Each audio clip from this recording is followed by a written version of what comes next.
bonsoir, bienvenue pour cette édition. Voici les titres du journal.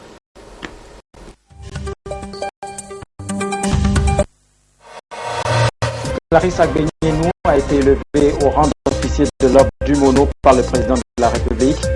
La franco-togolaise a décroché une médaille d'argent au dernier JO de Rio en judo. 3 ministres à la barre, le professeur Chapelé, Gilbert Barra, le colonel Yak Damham ont répondu aux questions orales des députés conformément aux prérogatives de l'Assemblée nationale en matière de contrôle de l'action gouvernementale. Lancement de la phase active du PUDC, les entreprises retenues pour les travaux socio-communautaires ont conclu leur contrat avec le PNUD pour plus de 11 milliards de francs.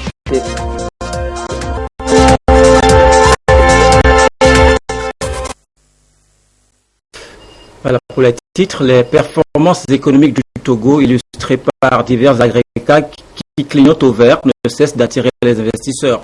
Tony Elumelou, président de Air Holding, est allé partager ce matin avec le président Faure son souhait de voir s'ouvrir au Togo une représentation de United Bank of Africa en vue de soutenir la croissance du pays, accompagner le secteur privé et offrir de l'emploi aux jeunes. Il a esquissé quelques mots à la presse après l'entrevue de l'État, propos recueillis par Hamdan Bassine.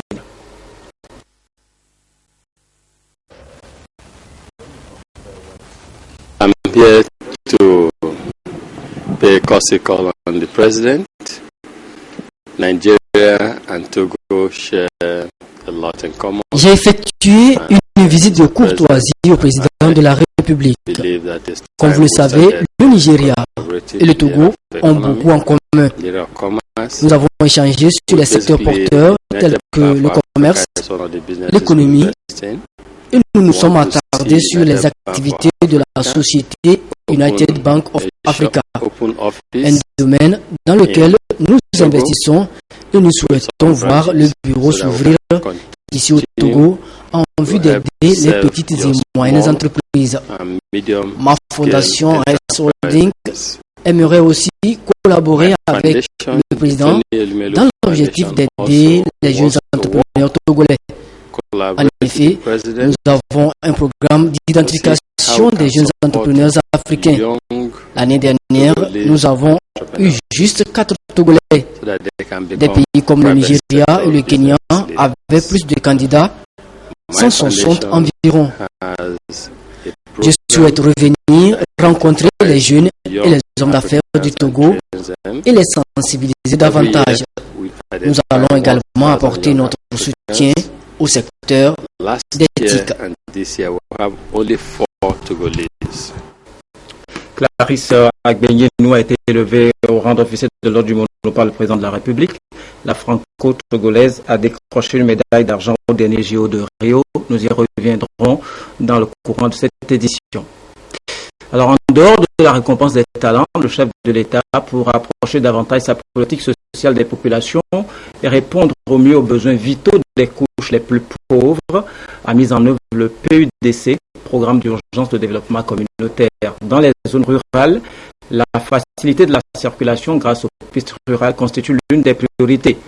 Les entreprises sélectionnées pour réaliser ces infrastructures ont conclu leur contrat, leur donnant accès à ces différents chantiers. Et c'est avec le partenaire qui porte le projet, le PNUD. Environ 406 km de voies à aménager pour désenclaver plusieurs villages pour une enveloppe de 11 milliards 400 millions de francs CFA au titre de la première phase du projet. Viviane Nsouvi, Chazinambaka. Elles sont 12 entreprises à s'engager par les présentes signatures de contrats à aménager 406 km de pistes rurales pour le compte du programme d'urgence de développement communautaire PUDC. Il s'agit d'un projet phare du gouvernement dont l'ambition affichée est d'améliorer significativement les conditions de vie des populations vivant dans les zones peu ou mal desservies par les infrastructures et services socio-économiques de base. Le PUDC est exécuté par le Programme des Nations Unies pour le développement PNUD. Les exigences de cette agence onusienne en termes de qualité et de durabilité des ouvrages à réaliser sont très élevées. Ce programme porte sur la construction de nouvelles pistes ou bien la reprise de pistes existantes. Ce que nous attendons concrètement, c'est dans les 8 mois pour certaines, 9 mois, 10 mois, 11 mois pour les entreprises qui ont les tracés les plus longs, que des pistes de qualité nous soient livrées avec l'ensemble de leurs ouvrages. Ce programme a la particularité de partir de la demande des populations et l'État, à travers le président de la République, s'est engagé à répondre à cette demande. Donc, nous voulons que les entreprises, au démarrage comme pendant l'exécution de leur projet, associent pleinement les populations, puisque ce sont ces populations qui vont faire le suivi maintenant et la maintenance des pistes. Nous attendons aussi que ces programmes génèrent des emplois. Nous voulons que ces entreprises recrutent localement les jeunes et toutes les personnes valides pour qu'elles participent aux travaux. Les travaux évalués à 11 milliards 400 millions de francs CFA sont financés à 90% par le gouvernement. Le Japon participe avec 3 milliards de francs CFA. Une véritable aubaine pour ces entreprises sélectionnées suivant les procédures en vigueur au sein du PNUD. Nous sommes des habitués de ce genre de compétition et nous n'avons pas de doute que ces travaux qui nous ont été confiés seront réalisés avec toute la technicité et la rigueur que cela requiert.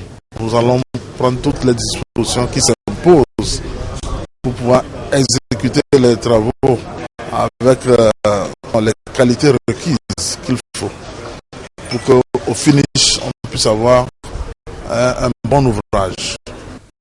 Le choix des pistes rurales pour mettre en branle le PUDC s'est imposé par l'urgence de désenclaver certaines localités de l'intérieur du pays, mais également le caractère inducteur et les possibilités de développement qu'offrent les routes.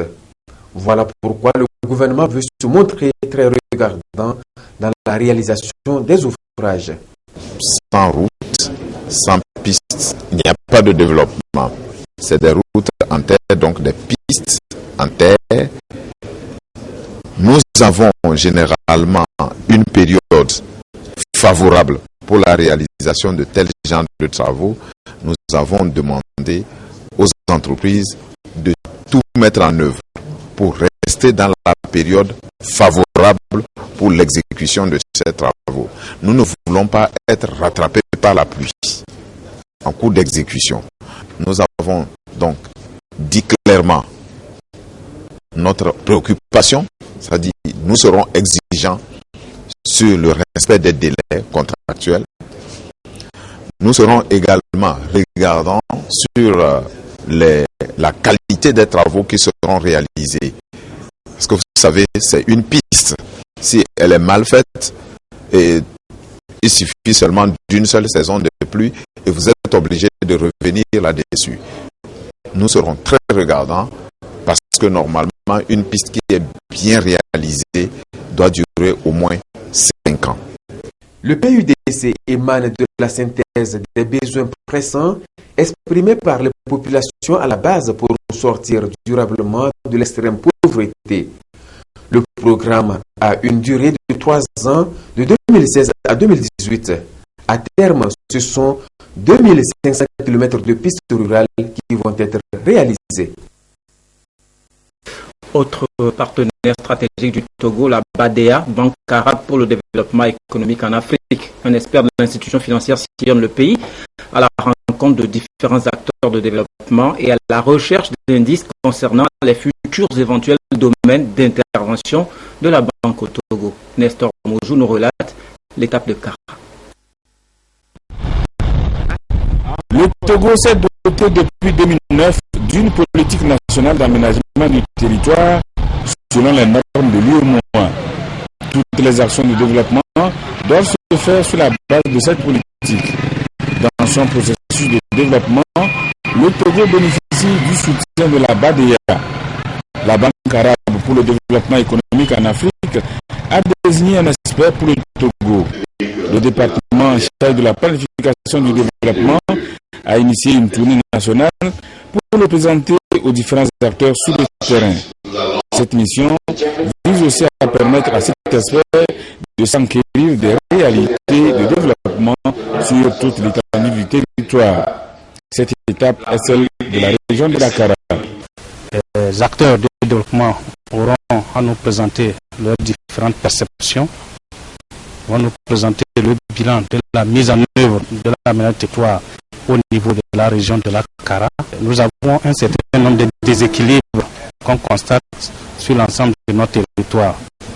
Déséquilibres entre Lomé, la capitale, et les autres régions. Tout est concentré à Lomé. Et quand vous arrivez dans les régions, dans les villes, il y a toutes les infrastructures, tous les équipements, alors que dans le milieu rural, il n'y a presque rien. Donc on va veiller à voir comment chaque acteur, dans son intervention, peut localiser de façon judicieuse, harmonieuse, les infrastructures et les équipements pour que tout citoyen, où qu'il soit, puisse avoir accès au minimum d'infrastructures. À la suite de la tournée, l'expert de la BADEA va produire un rapport du niveau actuel de mise en œuvre de la politique nationale d'aménagement du territoire qu'il va présenter à son institution. Ce document va mettre en exergue les forces et les faiblesses desquelles des orientations seront faites pour voir comment les acteurs doivent contribuer à un aménagement plus équilibré et durable du territoire. En prélude à l'ouverture officielle des travaux de validation du plan national d'adaptation au changement climatique et la présentation du premier inventaire forestier national au Togo, le ministre de l'Environnement et des Ressources forestières, André Johnson, a animé un point de presse. Il était assisté par l'ambassadeur d'Allemagne, Christoph Sander. La coopération allemande est le principal partenaire du Togo dans ce projet d'inventaire forestier. Viviane Souvi, Albertine Yakin. Engagé depuis plusieurs années dans une stratégie de développement durable et de lutte contre les changements climatiques, les acteurs de l'environnement ce jour examinent le plan national d'adaptation et les résultats du premier inventaire forestier national en vue de leur validation. Quand on parle du changement climatique, on parle de l'atténuation d'un côté, de l'adaptation de l'autre côté. Et là, on est bien dans des questions de l'adaptation, où le Togo, à travers une équipe multidisciplinaire et multisectorielle, a bien voulu présenter son document aujourd'hui à la validation, qui reprend les priorités du Togo en termes de développement durable et qui définit dans les secteurs prioritaires du Togo comment et qu'est-ce qu'il faut faire pour s'adapter au changement climatique. Avant l'ouverture officielle des travaux, le ministre André Johnson, en charge de l'environnement et des ressources forestières, a animé un point de presse à l'intention des acteurs des médias en vue de les amener à s'imprégner davantage les contours des questions liées aux aléas climatiques. Au Togo, les forêts sont soumises à une dégradation continue qui impacte négativement la gestion durable des terres et par conséquent sur le rendement agricole. Face à cette situation, le reboisement et la protection des zones à écosystèmes fragiles sont apparus comme des options prioritaires d'adaptation inscrites dans le plan national d'adaptation afin de lutter contre les inondations, les vents violents et l'érosion. Ce premier inventaire forestier national permettra de constituer une base de référence pour la construction des outils appropriés de gestion des ressources forestières pour faciliter la prise de décision rationnelle en matière de reboisement, de gestion, de production et d'exploitation des ressources forestières au niveau national, régional et local.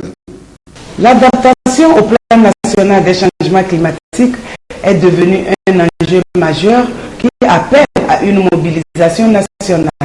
Cette adaptation indispensable aux actions d'atténuation permettra la réduction des émissions de gaz à effet de serre. La gestion et l'évaluation des catastrophes liées au changement climatique et à la dégradation des ressources forestières méritent d'être soumises à des outils indispensables en vue de trouver des méthodes statistiques adéquates pour venir à bout de ces problèmes. C'est ce qui a motivé ce premier inventaire forestier national au Togo. Les explications de Albertine Yakin. L'inventaire forestier consiste à évaluer de façon quantitative et qualitative les ressources floristiques et fauniques d'une forêt à un moment donné. Il constitue une étape pour sa gestion durable. Au Togo, le tout premier inventaire de collecte des données sur le terrain a permis aux experts de quantifier la couverture forestière au plan national. Il est nécessaire d'avoir une situation de référence en termes de potentialité des ressources forestières. Et c'est ainsi que ce premier inventaire forestier national a été exécuté. Et il a couvert l'ensemble des 5 régions économiques, ce qui va réorienter maintenant la politique forestière pour une meilleure gestion, une gestion durable des ressources forestières. Les résultats émanant de la collecte totale au plan national élevés à 24,24% sont fiables et efficaces. Que recherche-t-on donc à travers le couvert digital? Qu'est-ce que ces chiffres apportent au pays? Le plan que nous avons réalisé l'a été grâce à la participation de tous les acteurs au niveau national, avec au devant le ministère de la planification et du développement.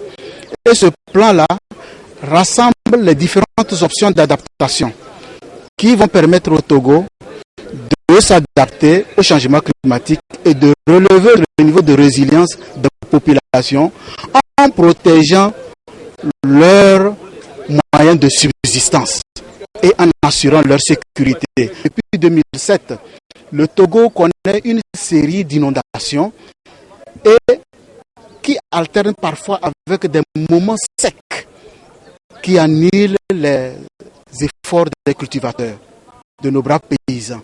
Donc ce plan-là rassemble toutes les options, qu'il s'agisse du secteur de l'agriculture, du secteur de la foresterie, parce que nos forêts sont en danger si le climat s'assèche davantage. Donc l'inventaire forestier apporte alors un élément en plus qui va permettre de mener les actions pour protéger les forêts et étendre nos écosystèmes forestiers au niveau national. Qu'il s'agisse également des infrastructures, de la santé et tout, les changements climatiques constituent un danger. Lors des inondations, nous avons vu des ponts s'écrouler, nous avons vu des maisons tomber. Tout ceci indique clairement qu'il faut anticiper. Et ce qui se passe aujourd'hui ne constitue que des signes indicateurs, annonciateurs de ce qui nous attend demain. Si nous n'anticipons pas dès maintenant, nous allons être surpris. Les informations issues de l'inventaire forestier sont nécessaires pour la réduction des émissions liées à la déforestation et à la dégradation des forêts. Pour accroître le volume forestier, le reboisement s'avère indispensable.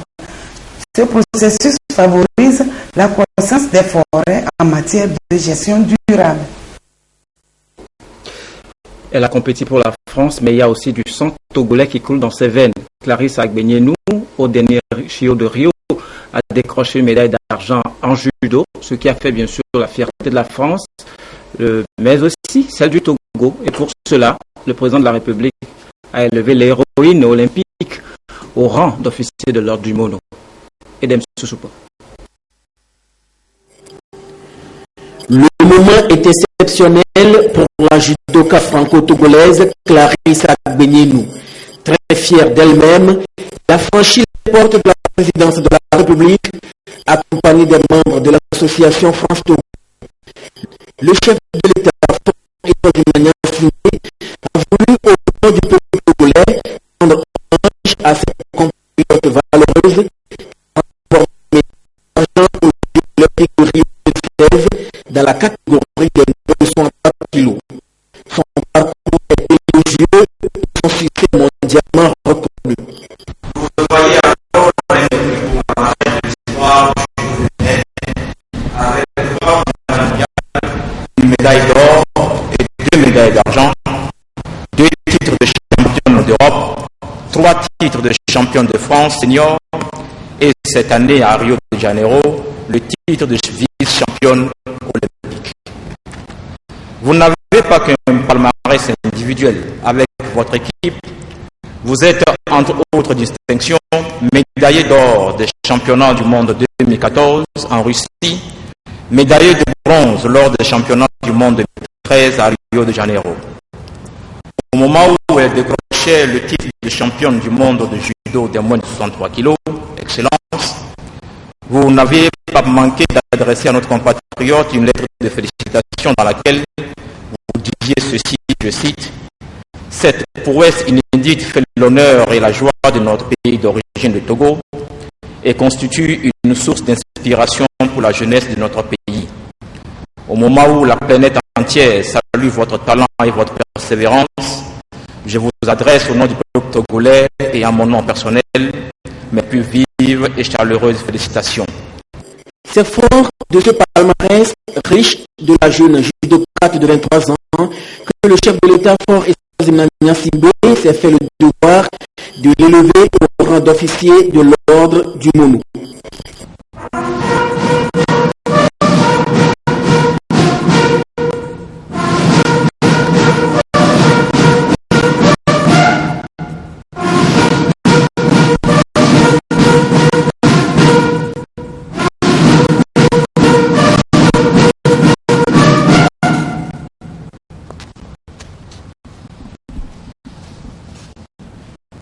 Mademoiselle Clarisse Albeyenou, en vertu des pouvoirs qui nous sont conférés, nous vous faisons officier de l'ordre du MONUC.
La récipiendaire trouve cette marque de reconnaissance comme un défi pour aller de l'avant. Alors je suis vraiment très heureuse et très contente aujourd'hui d'avoir reçu cette médaille. En tout cas, je remercie les Togolais. Merci beaucoup, ça me fait vraiment plaisir. Merci au président, merci à l'excellence, merci au ministre des Sports, merci à tout le monde, merci à ma famille. Je suis vraiment très heureuse d'être là aujourd'hui avec cette médaille qui est très très belle, qui me va très bien. Et j'espère que les petits judokas et les petites judokas me regardent aujourd'hui. Et j'espère qu'aussi les autres sportifs et les personnes qui veulent faire du sport en loisir et pour arriver au haut niveau vont pouvoir aussi se frayer un chemin pour avoir aussi la chance de venir ici et d'avoir une belle médaille. Le parcours de la récipiendaire n'est pas que le bonheur de son pays d'adoption, mais aussi la fierté de son pays d'origine, le Togo. Et pour le gouvernement, Clarisse Agbenienou doit être un bel exemple pour la jeune génération. J'espère sincèrement que les jeunes Togolais vont avoir envie de faire du sport, d'abord pour leur plaisir et ensuite en espérant que ça devienne une passion qui les amène au sport de haut niveau. Dans tous les cas, vous avez vu, le chef de l'État a le sport vraiment à cœur et tout ce que et c'est dans sa vision et nous ferons tout pour pouvoir permettre aux jeunes de faire comme vous et j'espère que vous serez là, la locomotive de cette jeunesse qui gagne. Aux Jeux olympiques de Rio 2016, la jeune franco-togolaise a tenu son rang. Dans 4 ans, elle ambitionne d'aller chercher l'or à Tokyo. Quelques soucis de son sur ce élément, veuillez nous en excuser. Alors voilà un bel exemple qui prouve que les jeunes filles peuvent donc donner de bons résultats au-delà même des attentes si elles bénéficient d'un cadre protecteur adéquat pour lutter efficacement contre les grossesses des adolescentes et les violences basées sur le genre. Le ministère en charge de la promotion de la femme avec l'appui de l'UNFPA a mis en place des stratégies d'implication des hommes et des garçons dans la santé de la reproduction, la lutte contre les violences basées sur le genre et les grossesses en milieu scolaire. Une étude a été menée pour évaluer l'impact de ces stratégies sur la vie des populations et le rapport de cette étude fait l'objet d'une session de validation à Lomé. Clarisse Atikle. Face aux réticences des hommes à autoriser leurs femmes et leurs jeunes filles à utiliser les méthodes modernes de planification familiale, de nouvelles approches ont été mises en place. On peut citer les stratégies d'implication des hommes et des garçons dans la santé de la reproduction, la lutte contre les violences basées sur le genre et les grossesses en milieu scolaire. Aujourd'hui, l'heure est à l'évaluation de ces stratégies mises en œuvre par les comités d'hommes, les clubs de mères et les clubs d'éveil scolaire.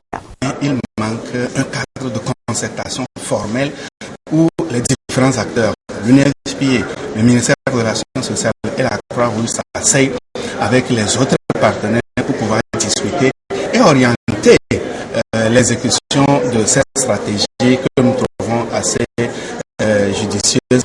Malgré les efforts consentis par le gouvernement togolais et ses partenaires, notamment l'UNFPA, on constate une prévalence contraceptive faible avec un taux de 17% et 34% de besoins non satisfaits. L'importance de la planification familiale n'est plus à démontrer. Nous pouvons dire qu'elle permet de protéger la santé de la femme et des enfants pour une harmonie dans le couple. Elle permet également de réduire la pauvreté et de promouvoir la croissance économique en améliorant le bien-être des familles et en augmentant la productivité des femmes. Il s'agit ici de l'analyse des résultats de 4 ans de mise en œuvre de ces stratégies. Le rapport ainsi validé devra permettre une réorientation des interventions pour relever les défis en matière de la santé de reproduction.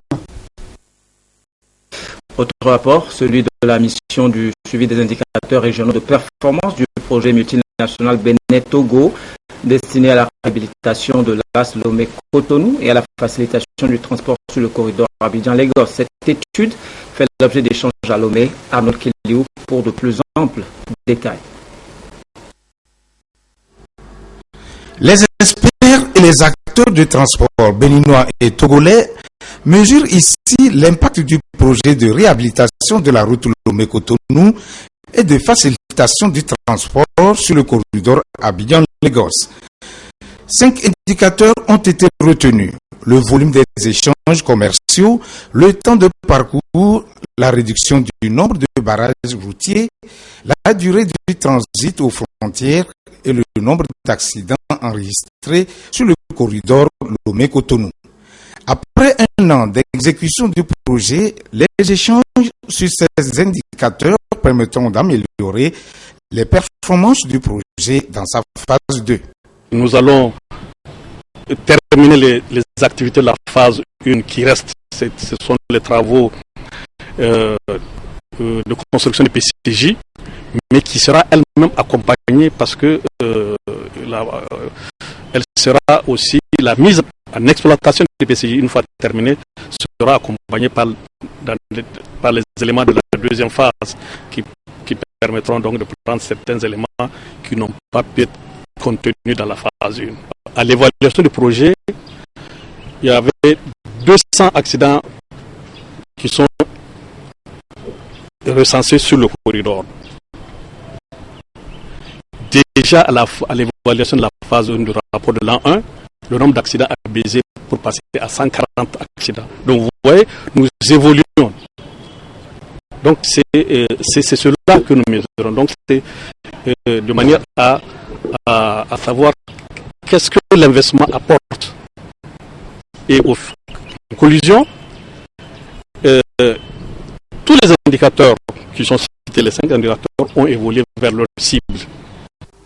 Ce projet s'intègre dans le programme régional de facilitation du transport et du transit routier de l'UOMOA. Il vise l'amélioration des conditions de transport sur le corridor Abidjan-Lagos avec une approche intégrant la réhabilitation et l'uniformisation des infrastructures routières de transit et l'équilibre des avantages entre pays. Dans la phase 2, la Banque africaine de développement BAD s'engage à financer le projet à hauteur de 100 milliards de francs CFA. La partie togolaise du projet va consister à la réhabilitation et au renforcement en 2 fois 2 voies de la route Avepozo-Aného, la protection côtière, l'amélioration des mesures de facilitation du transport et du transit. Le TER se veut plus proche de ses contribuables et multiplie les séances de sensibilisation à travers le pays. Cette fois-ci, ce sont les préfectures de Logou et de Kloto qui ont accueilli la délégation de l'administration fiscale. Les échanges ont porté essentiellement sur le civisme fiscal, les obligations et les droits des contribuables. Augustin Kossi. L'Office togolais des recettes OTR à la rencontre des populations de Kwalimé et d'Atakpamé. Au menu des échanges, le civisme fiscal, les obligations et droits des contribuables. Et c'est surtout le consentement volontaire des opérateurs économiques au paiement des impôts et taxes qui a été la préoccupation la mieux partagée. Dans la préfecture de Logou, tout comme dans le Kloto, les mêmes motivations et enjeux ont été évoqués. Il y a des taxes que nous appelons des taxes locales, dont une partie est restituée à la commune, à la préfecture, dont est originaire celui qui a payé ou bien où réside celui qui a payé. Donc, toutes ces ristournes-là permettent à la commune ou bien à la préfecture de se développer également, et les autres impôts qui vont au budget général permettent à l'État de réaliser ces projets. Donc, ce que nous attendons de nos contribuables, c'est qu'ils nous approchent à partir du moment où ils sont devenus des partenaires, qui s'approchent de nous et qu'ensemble, on parle de leurs difficultés et qu'on voit les dispositifs qui existent pour pouvoir les accompagner sur la voie du paiement de leurs impôts. L'opération est dénommée Ma contribution et se donne pour objectif d'informer les contribuables sur le bien fondé des impôts et taxes. Autre sujet développé, taxes municipales, formalités douanières, de même que le système déclaratif. C'est une très bonne chose, surtout au niveau du milieu où nous sommes, où les gens manquent beaucoup d'informations à ce qui est lié au paiement de mes impôts. Mais aujourd'hui, ce qui a été dit mettra beaucoup de gens au pas.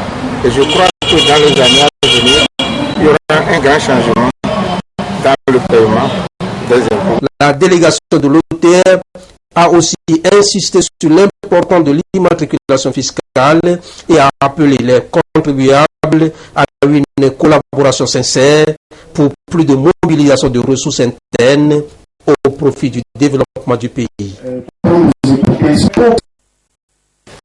La générosité du chef de l'État, président du Parti UNIR, à l'endroit des enfants démunis de Tchamba, 15 000 cahiers et 1000 kits scolaires distribués par les cadres du parti pour aider ces élèves pauvres à bien entamer l'année scolaire comme les autres. La marque Bodjo.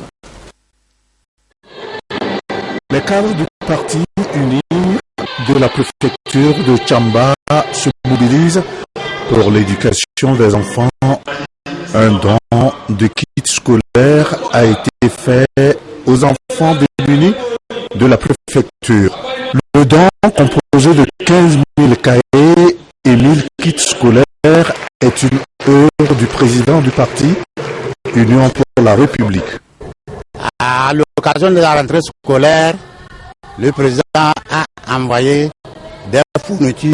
C'est avec grande allégresse et beaucoup de joie que les populations ont reçu ces cadeaux. Ils ont profité de l'occasion pour dire leurs remerciements et leur gratitude à son Excellence et ils ont chargé les cadres de bien vouloir remettre ces remerciements à son Excellence le Président Faure. Outre ces fournitures scolaires, les 6 meilleurs élèves, 4 au BPC et 2 au Bac 1 ont bénéficié de vélos et des enveloppes financières de la part du directeur général du Togo Séculaire à Fodigi. Comme prix, il nous a été offert des vélos plus de l'argent et nous sommes très heureux. Moi et mes camarades ici présents, nous sommes tous très heureux pour ce qu'on a fait pour nous. Nous sommes élèves et nos écoles sont très distantes de nos maisons.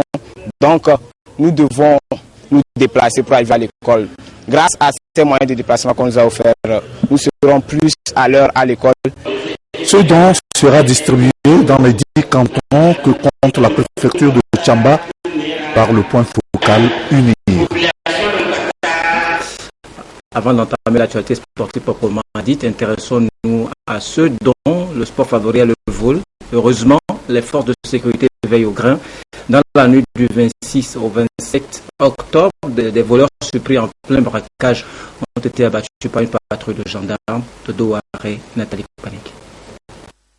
Les braqueurs ont fait irruption sur un couple qui revenait de l'église aux environs de 1h du matin. La scène se passe dans le quartier Kota à Tiégou.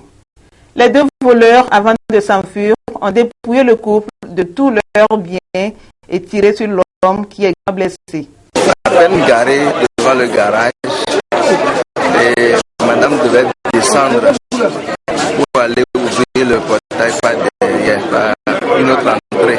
Du coup, je me suis dit non, il fait trop tard, je ne fais pas. Donc, dès que moi je descends, je l'accompagne. À peine descendu du véhicule, voilà une moto qui me surprend derrière. Du coup, il me fouillait, il a pris mon porte-monnaie, il a mis la main dans ma poche, il a ramassé des billets et il a voulu s'approcher du véhicule. Quand j'ai fait une réaction comme si j'allais riposter, il a tiré au sol. Quand il a tiré au sol, et pendant ce temps, madame est sortie du véhicule de l'autre côté et elle commençait par crier. Les cris alarmants de la femme ont attiré l'attention de la patrouille de la gendarmerie de la zone. Rapidement, cette dernière s'est mise à la poursuite des deux braqueurs.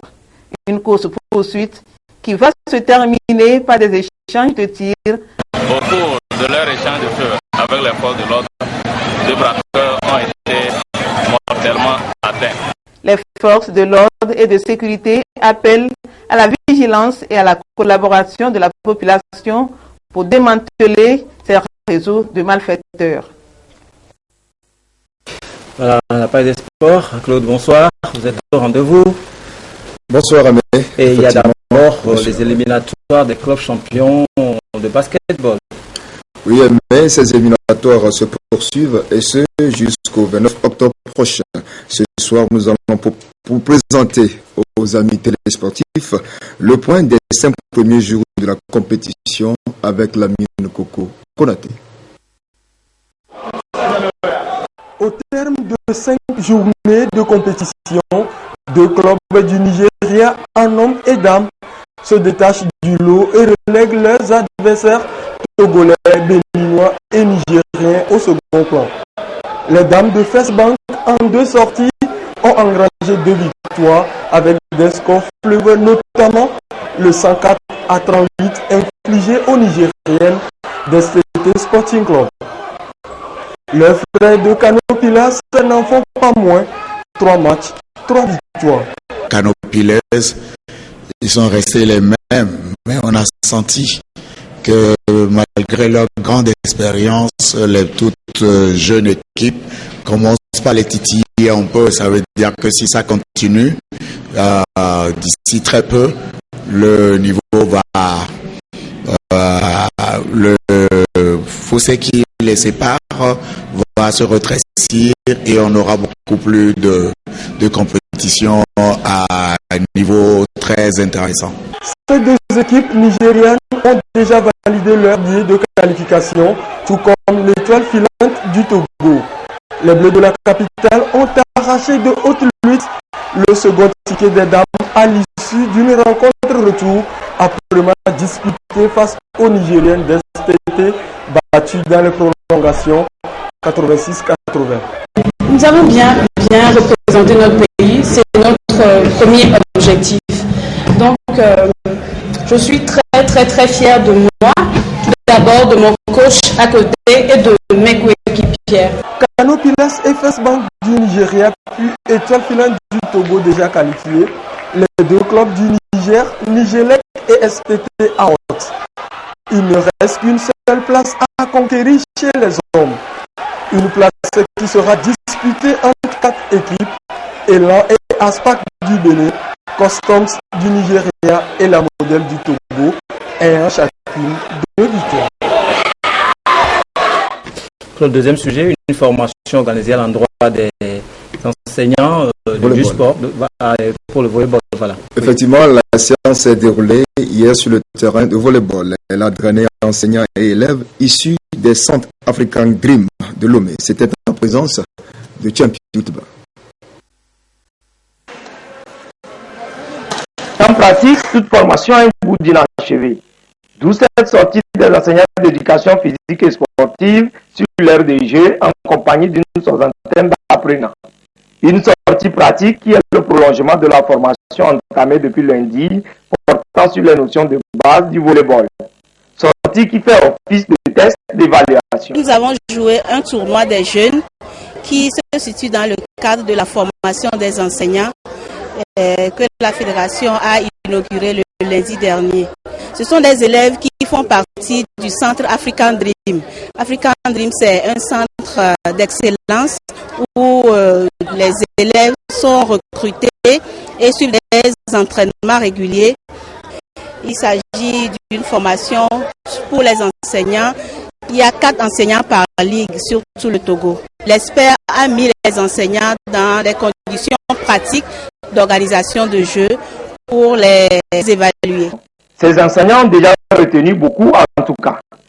Ça nous a permis, nous, les stagiaires, de voir et de mettre en pratique le règlement de la FIBB que nous avons appris.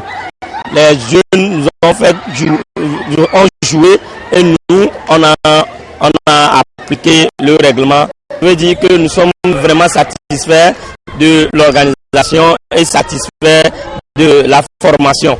À l'issue de cette évaluation, des kits scolaires offerts par la Fédération togolaise de volleyball ont été remis aux apprenants des 2 centres African Dream de Lomé.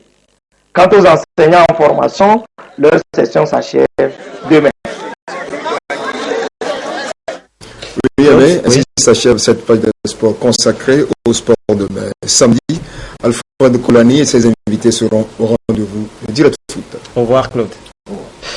Question orale pour 3 membres du gouvernement à l'Assemblée nationale. Le professeur Komi Tchakpele des enseignements primaires et secondaires, Gilbert Barra de la fonction publique et le colonel Yak Damham en charge de la sécurité ont été appelés à s'expliquer sur des sujets brûlants de l'heure relatifs à leurs départements respectifs. Nous reviendrons beaucoup plus en détail sur cet élément dans nos éditions de demain. On finit sur une note religieuse. L'association togolaise pour la défense de la liberté religieuse organise une formation à l'endroit des pasteurs, prédicateurs et évangélistes pour une prédication de qualité susceptible d'avoir un impact profond sur la vie des chrétiens. Dodo et Christine Petit-Kielté. L'étude et la prédication de la parole de Dieu se révèlent de plus en plus controversées pour les serviteurs de Dieu. Pour ces derniers, les évangiles prêchés de nos jours ne véhiculent plus les mêmes valeurs qu'auparavant et par conséquent manquent de perspicacité. Raison pour laquelle cette conférence est initiée par l'Association togolaise pour la défense et la liberté religieuse pour doter les évangélistes de bonnes méthodes de prédication. Nous avons constaté sur le terrain qu'il y a une accalmie, il y a une froideur. La parole de Dieu a un temps à disparaître parmi les humains. Et il fallait qu'on revienne à la prédication de la croix de Jésus-Christ. La parole divine, la parole de la Bible, qui est un esprit de vie, qui nous fortifie, qui nous donne la lumière. Un retour à la croix, le thème évocateur qui a servi de méditation au cours de cette conférence apostolique. Il permettra aux serviteurs de Dieu de prêcher avec certitude la parole du Christ pour qu'elle atteigne un grand nombre de fidèles. Le message est bien reçu, les gens sont enthousiasmés et le Saint-Esprit est à l'œuvre pour parler au cœur et emmener une confrontation dans leur vie. Et je suis sûr que pour ceux qui veulent et ceux qui ont soif de la vérité, ils saisiront cette occasion pour pouvoir recommencer à nouveau et ramener ce message de la croix au sein de l'Église de Jésus-Christ. Pour les organisateurs de cette conférence, la prédication biblique ne peut donc se contenter d'être purement explicative. Elle vient d'un cœur croyant pour s'adresser au cœur de l'auditeur qui est le fidèle. Voilà, ainsi s'achève cette édition. Merci de votre aimable attention. Restez à notre compagnie sur la télévision togolaise. Bonsoir.